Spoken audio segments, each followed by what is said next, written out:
want to finish on a question about divides, because rising polarization was the motivation for this project. And it seems from the outside that there are a few places that are more adversarial than the House of Commons. It's literally set up.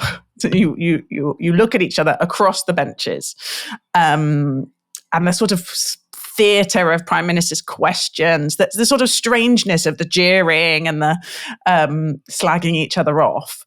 But I know that there is also the need to work together and to compromise and to get things done. So I guess it's a tricky two-part last question. One is, how do you navigate? You've mentioned in the book, to be a politician, you have to have a skin like a rhinoceros. How do you navigate, kickback for being Christian, kickback for being gay, kickback for everything, kickback for whatever decisions you make, and the divides between you and those outside? And then how do you navigate the divides between you and other politicians to get anything done? What have you learned?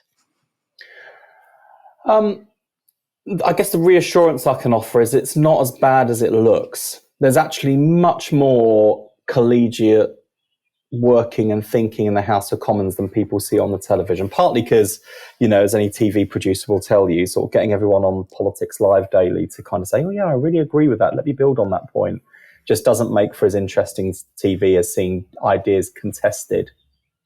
But there's a huge amount of cross-party working that takes place on single issues or via parliamentary select committees. I've got friendships across the political divide, which I really value.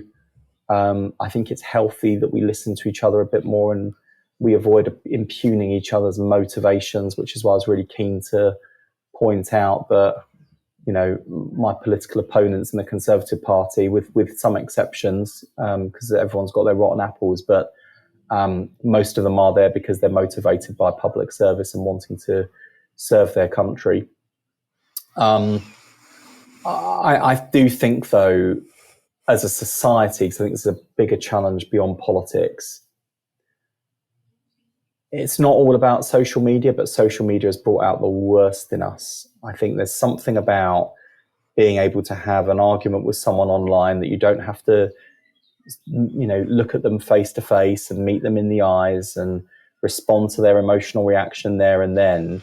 It becomes, and the succinctness of particular platforms like Twitter that don't really allow for much nuance, it becomes glib, it becomes coarse, it becomes adversarial, and it becomes about clicks and likes and retweets from your base rather than kind of reaching out to build compromise and consensus. And I think that's a very unhealthy place for a democracy and a society to be in. And the worst thing that could happen is people say, actually, I've just given up. And I see this all the time when I'm out campaigning. I meet people who will say, I just think you're all as bad as each other. I've stopped voting years ago. I don't think it can make any difference. That's a really dangerous place for a democracy to be, because I think it was Churchill who said democracy is the worst system until you consider all the others. So I think we've got a lot of work to do collectively. Politicians, yes, certainly we've got to take a lead. But as a society, I think we've got to work hard to create more space for dialogue and, authentic and respectful conversation and debate and discussion, and to remember that compromise isn't a dirty word. Actually, some of the best things that we've achieved have come about through compromise.